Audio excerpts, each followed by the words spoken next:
Bonjour, dans cette vidéo, je vais vous présenter une pompe à vélo très particulière que j'ai fabriquée. Oui, une pompe à vélo, mais avec laquelle on peut atteindre 3 à 10 fois plus de pression qu'avec une pompe normale. À quoi ça sert? Je ne sais pas encore, on verra. Vers 2006, j'avais déjà essayé d'en fabriquer une qui ressemblait à ça. Mais maintenant, j'en ai fabriqué une qui fonctionne.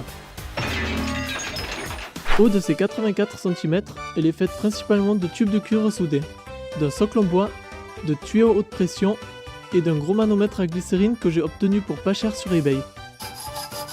Toutes les pièces sont découpées aux dimensions du plan que j'ai élaboré en au moins une dizaine d'heures sur Paint.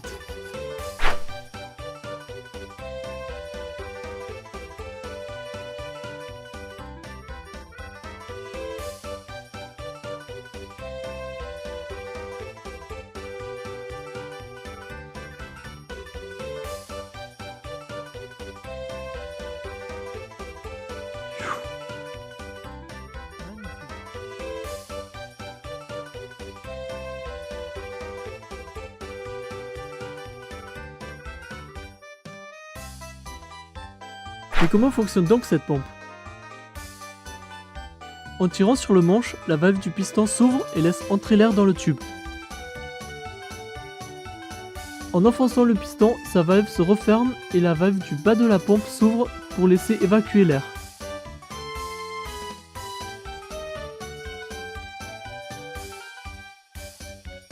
Passons enfin au test. Test 1. N'ayant pour l'instant rien à gonfler avec une telle pression, je vais fermer le bout du tuyau et gonfler le tuyau lui-même.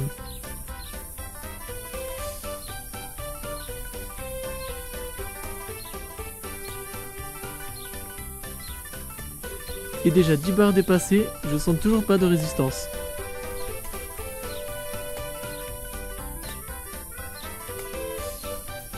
« 20 bars, je commence à devoir forcer un tout petit peu.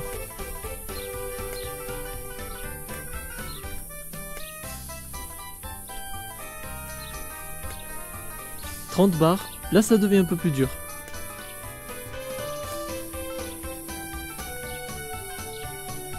Et voilà 36 bars que je ne peux actuellement pas dépasser à cause d'un problème de valve que j'ai toujours pas résolu. Attention, dépression. Et encore, ça claque.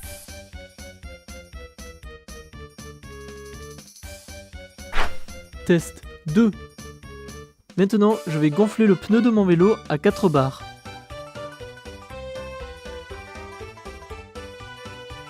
Et d'après mes calculs, vu le faible volume du tube de la pompe, il va falloir environ 72 coups de pompe, vu que cette pompe est plutôt prévue pour gonfler des faibles volumes à des grandes pressions plutôt qu'en l'inverse. Et voilà, plutôt réussi, non? Voici une pompe qui est déjà faite pour atteindre des pressions relativement élevées. Le manomètre affiche jusqu'à 16 bars et j'arrive à les atteindre en forçant un peu. Ma pompe doit pouvoir atteindre 2,5 fois plus, donc la surface de son piston doit être au moins 2,5 fois plus petite que celle de l'autre pompe. Le problème avec une surface plus petite est que le volume est plus petit et donc aussi le débit d'air, c'est pour ça que j'ai laissé un tube très long. Le piston est fait de joints en caoutchouc, d'écrous et d'une valve anti-retour. Les écrous servent à écraser les joints contre les parois du tube pour rendre étanche. J'en ai mis 2 pour être sûr, mais un aurait probablement suffi. Enfin, lors du montage, j'ai utilisé de la graisse universelle pour que le piston puisse coulisser correctement dans le tube, même si celle-ci n'est peut-être pas la plus adaptée.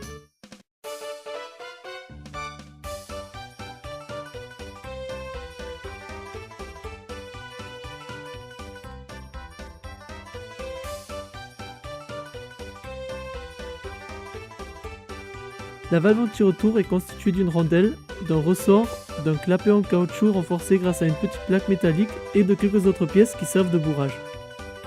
J'ai aussi dû percer la tige au milieu pour laisser passer l'air.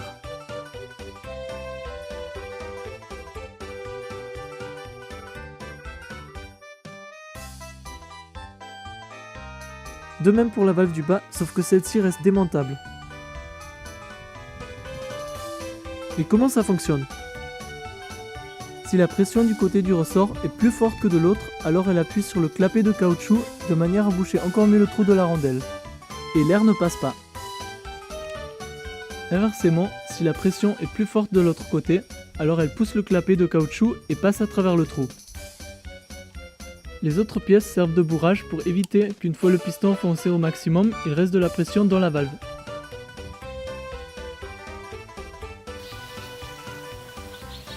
La petite vis en haut permet de faire rentrer l'air dans la pompe. Le manche est aussi fait d'un tube de cuivre. Je l'ai d'abord enroulé de scotch isolant, mais il ne faisait que se déplacer et se décoller. J'ai donc eu l'idée de le remplacer par un vieux morceau de chambre à air assez fin pour bien serrer autour. Pour le tuyau à haute pression, j'ai pas voulu l'acheter parce que c'est plutôt cher. J'ai donc élaboré une technique pour en fabriquer un moi-même. J'ai d'abord acheté du tuyau d'arrosage de diamètre extérieur 6 mm et intérieur 4 mm pour pas cher du tout. Je l'ai ensuite enroulé de fil de fer pour le maintenir dans la largeur. Le fil doit être bien serré autour pour qu'aucune bulle d'air puisse se former voire éclater sous la pression. Pour le maintien dans la longueur, j'ai calculé qu'il pouvait résister tout seul à la pression.